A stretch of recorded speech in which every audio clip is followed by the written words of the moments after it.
everyone, it's MJ. So today on this video, I want to bring you 3 yin poses that I think work really well as we enter into the spring season. Yin poses are fantastic because it's a great way to get beyond the muscle sheath and get into the connective tissue and the fascia. So it's really important to mix up your yang practice where we're always flowing and working more on the outer layer, the muscular layer, and get into the deeper tissues. So one thing with yin poses is we want to be able to come to the shape of the pose, and once your body takes the shape of the pose, we want to make sure that we come to a point of stillness and stay for time. So there's a disengaging, if you will, of the muscle, and we're using gravity as an acupuncture system so we can get into the deeper layers, and it's really fantastic to begin to open up, just like the budding of flowers opening up for spring. So the first pose that I want to show you is saddle pose. And saddle pose in yang yoga is also known as hero pose or virasana. Now the reason why I'm beginning with this particular pose is it really concentrates on 2 earth meridians in the body representing the spleen and the stomach. And the reason why I want to really open up the earth meridians is to act as a stabilizing force, not only within the body, but also in nature. So when we shift from one season to another, in terms of our own bodies, we feel something different going on. And in nature, there's a great deal of energy and transformation, especially when we're going from winter into spring, from really cold temperatures into warmer temperatures. And if you ever noticed in the beginning of spring, it gets like a little confusing. Like one day you're like, yes, spring is here, it's sunny, it's warm, it's in the 60s, maybe even approaching 70. And then the next day, like today, it's 40 degrees and it's cloudy and it's damp. And you think, wait a minute, are we back into winter? So the earth element acts as a stabilizing force for that transition. And we even see it as feng shui practitioners on a special compass that we use called a lo pan. There's actually the element of earth that is positioned on the rings between the seasonal changes. So it acts as that not only transformational energy to move from one season to another, but it also represents a stabilizing force. So let's get right to it. So we're going to come into saddle pose. I'm just going to move around sideways on my mat here so you can see better. So with hero's pose, virasa in yang yoga, we would sit upright as such, and we can move down onto our back called supta virasana. In yin yoga, it's known as saddle pose. So your first option is to just sit right here onto your heels. And we're really going to get a strong activation through the toes, top of the feet, shins, and up through the thighs. And that really hits the spleen and stomach channel, which is also going to rise up. Now, you have an option if you feel that you cannot really sit on the heels. You can take a block and you can place it underneath, right, the sit bones and sit onto that. So it gives you some elevation in height. And so you may just want to stay here. Now with yin yoga, we want to make sure we come into a position in the pose so the body's taking the shape of the pose, but where we can come for time, so sustainability. So you may not want to come into your deepest expression and then 30 seconds in to the pose, you're wiggling and waggling, and so you're going to really lose the benefit of the acupressure through gravity to get into the deeper layers. So we want to be in stillness. And we come for time in yin yoga, so minimum should be 3 minutes. We want to be able to see a phase change occurring, which really happens at around 90 seconds, but 3 minutes is a good time frame to work with. You can go to 5 minutes, but I would stay at 3 minutes. So make sure you have your cell phone with you, just turn it on silent so you're not going to be disturbed, but put your stopwatch on so you can actually time the 3 minutes. You just don't want to guess. Now, if you don't need the block, don't use it, okay? So let's just say no block is necessary, but you feel you can go a little deeper in the pose and it'll be sustainable for you. So you can begin to take your hands back, and this is where we're going to begin to work the spleen and stomach channel, working up through the framework of the abdomen and the chest. Perhaps you can go a little bit deeper. It's still sustainable for you. You can take blocks and use them as benches for your forearms. Maybe this is where you stay. Maybe your body is able to go a little deeper. So you can create a heart bench, which you can take one block horizontally to place at the mid-thoracic spine, and the other one can become a pillow, and you can elevate it a little bit higher, so tick it up. So you can lay back and position the thoracic block around the bra line, and then you can take your, I have a clip on here, your other block here and keep it at your head. This is really, really comfortable. You're going to begin to really feel the energy working up through the front of the body here. Your arms can lay down alongside the body, or if you'd like to work in with the heart and the lungs, you can open up the arms in cactus position here, and you're really going to open up that chest. So if you're back all the way to get up, engage the lower abs, inner thighs, take the elbows first to the earth, and then replace your hands with the elbows. Now, let's just say that you need a little bit more than those blocks. You can use a bolster or a long pillow, and you can lay down here. The other option, if you do not need any props, right, and you feel that it is sustainable, you can come all the way down onto the back body. Your hands can be either on the hip points, lay the arms flat, or you could take them overhead, genie arm position, and you're really going to get the full expression of the pose. You will feel sensation, especially through the quads there, perfectly fine. So after the 3 minutes, if you're all the way down, you'll release the arms, engage lower abs, inner thighs, elbows first, replace with the hands, and come on up. Now, we always want to have a chi flush as a rebound to feel the energy flushing through those meridians. So you can either come down on your front body. I like to bring my legs around mindfully, and then come back into what we call a hammock position. So onto the forearms. Let the feet just roll out east-west, and just take the chi flush. So I would say 5 to 10 breaths here and enjoy. So what you're going to feel is tingling sensation, most likely toes, tops of the feet, right up the shins, knees. That's great. We're getting a beautiful flush of energy through the body. You can even lay down on the back body if you want in Shavasana for a good 5 to 10 breaths. Beautiful. So that's the first pose, very earthy.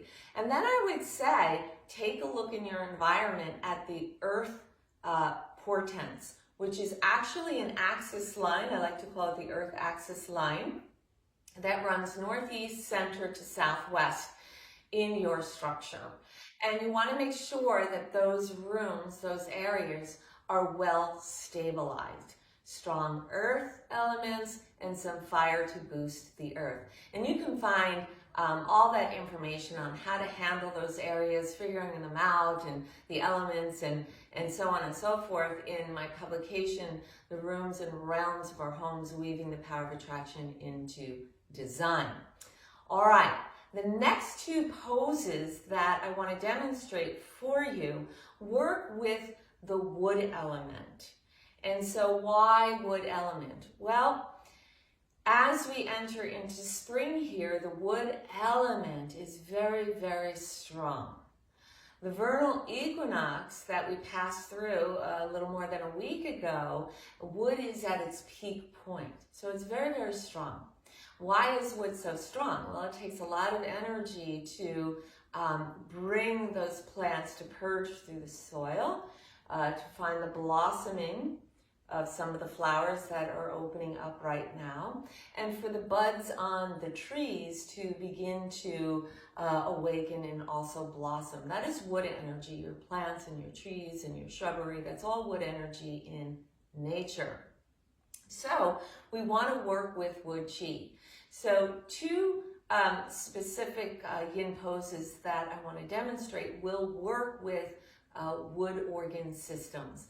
The first one I want to show you is shoelace pose, and in yang yoga we call it gomukhasana, cow face pose, just working with the base.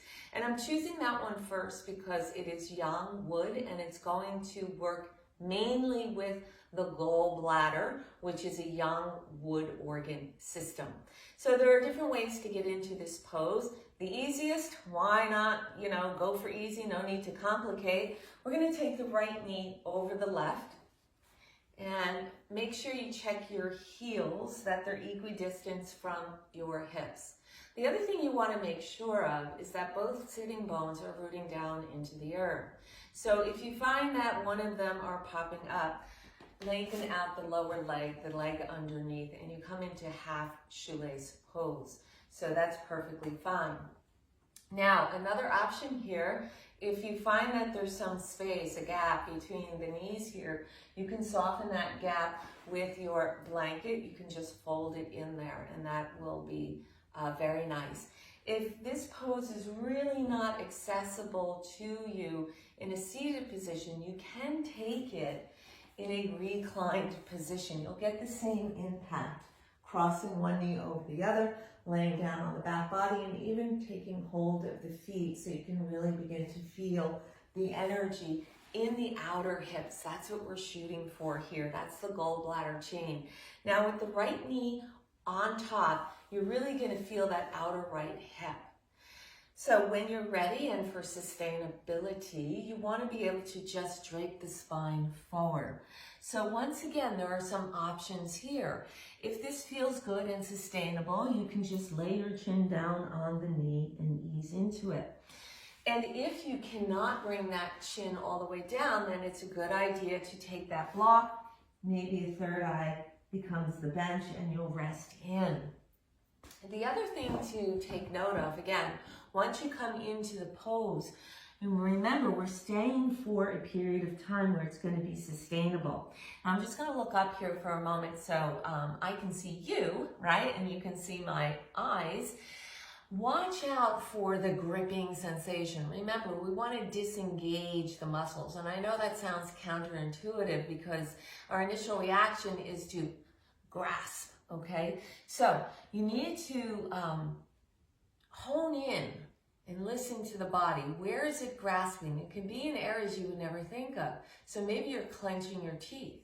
So you want to create a little space between the upper and the lower teeth to ease the jaw line.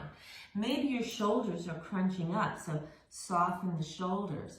Maybe you're scrunching out the toes or flaring them out, ease them. Find some ease in the edges of the feet as well, and let that line of energy just ride up and move back and soften into the hips. The other thing I notice a lot from my yogis is there's a tendency to, they're gripping the earth, okay? They're really gripping. You can see my fingertips really gripping. So what I tell them is to rotate so the palms are open. So this way there's freedom in the hands and we're not using them as a resistant mode. So after your 3 minutes, you're gonna bring your body up, soften the shoulders. Once again, come for that chi release, washing and flushing. It's a rebound mechanism. So unfetter the legs. Once again, I like coming into the hammock position here. Let the feet roll out east-west. Take a good 5 to 10 breaths. Once again, you can take that also on the back body in Shavasana or corpse pose. Okay, very important for the chi flush. Think of it as a log that has dropped across a stream and the water gets backed up. So once we come out of the pose, it's like me removing that log or a very large branch away from the stream so you get that flush of water again. Same thing going on here. All right, so we come up And of course, you would do the opposite leg. So this time the left knee would come on top. Make sure the sit bones are grounded down. If not, lower leg would lengthen into a half shoelace position. Once again, if you need the blanket to soften, if there's a gap, you take it, okay? And then once you feel ready, the body has taken the shape of the pose. Begin to drape the spine forward. Again, if you need your block for a third eye bench, maybe the chin is resting. Soften, open the palms, and begin to release and relax. So you're going to find these little micro movements of releases within the body. Go with it. It feels wonderful. And once again, you'll do that body scan using your breath to find the releasing sensation deep within the body. Good. So once again, after you have completed that side, you would come back into your hammock position. Go for that 5 to 10 breaths for that chi flush. Okay. Now, the third pose, yin pose, I'm going to show you is dragonfly, which is an opening of the legs, just kind of spreading them out into, if you will, a triangular position here. Now, a few things with this pose. First of all, in Yang Yoga, it's known as Upavishta Konasana pose. So, if you have any sensitivity on the inner aspect of your knees, because this is a deep stretch for the inner aspects of your legs and the groin. This is also going to hit, a few meridians, all of them do, but this is going to be yin wood, or the liver chi. And yin wood, we also find this time of the year, especially as we progress deeper into the spring, where now things are fully coming into bloom. There's some gentle winds, the branches, like an aspen tree, the branches are flowing, and so that's more of a yin wood dynamic. And so this pose is really hitting the liver channel, which is considered yin wood. Now, if you do have sensitivity on the inner knees, close your ankle. That's first off. Secondly, if there is some sensitivity, you can soften and bend the knees here. So you can even put blocks under here, or blanket or pillow. Or you can really bend those knees and soften the soles of the feet down, and then you would drape forward here. Let's say that there's no issue with the inner knees sensitivity. You can use your blanket, which is very, very handy here, to place as a prop beneath the sitting bones, a little bit more posterior. What that's going to do is help to give you a forward pelvic tilt, because we are going to come forward in this pose. Once again, you have prop options. I don't like to over prop in yin, because we want to use the essence of gravity to really get into those deeper tissues. But if you feel for sustainability to come for time, at least 3 minutes, that you need something, you can go ahead and use your bolster, a long pillow. You could also use your blocks. If you don't have a bolster or a long pillow, you can create it with 2 blocks vertically and coming forward and laying down. You can also take this pose where the elbows will come down, and you can just stay in a prayer position and hold it here. Another option is to use your block as a third eye. Open the palms and soften. And then, finally, if you don't need prop and it is sustainable for you, you can begin to just drape forward and lay down into the earth. But once again, remember, at least 3 minutes. So it needs to be sustainable, okay? Because you don't want to come down into a deepest position, and as I mentioned earlier, after 30 seconds, you got to fidget and come out. You're going to lose the benefit of holding the pose and having gravity work with you. Good. So coming out of this pose, it's a good idea to use the strength of your hands to soften the knees, take them in. You can take the soles of the feet down and just give yourself a little hug at first, and then come around once again and go for that chi flush. Okay, 5 to 10 breaths. Good. So those are 3 poses that you can go ahead and work with. entering into this spring season. They're wonderful. They're very relaxing as well. In terms of the wood directions in your environment, that is east and southeast. So you really want to think about water and wood elements. Healthy plants are fabulous. Wood flooring, wood furnishing, all of that works fabulous in those directions. Really focus in the beginning of spring in the east direction because this is where the energy is strongest. Okay, and once again, you can refer to my publication, The Rooms and Realms for Homes Weaving the Power of Attraction into Design, on my website, mjkazliner.com, under the Publications tab. All right, everyone, happy spring. Namaste.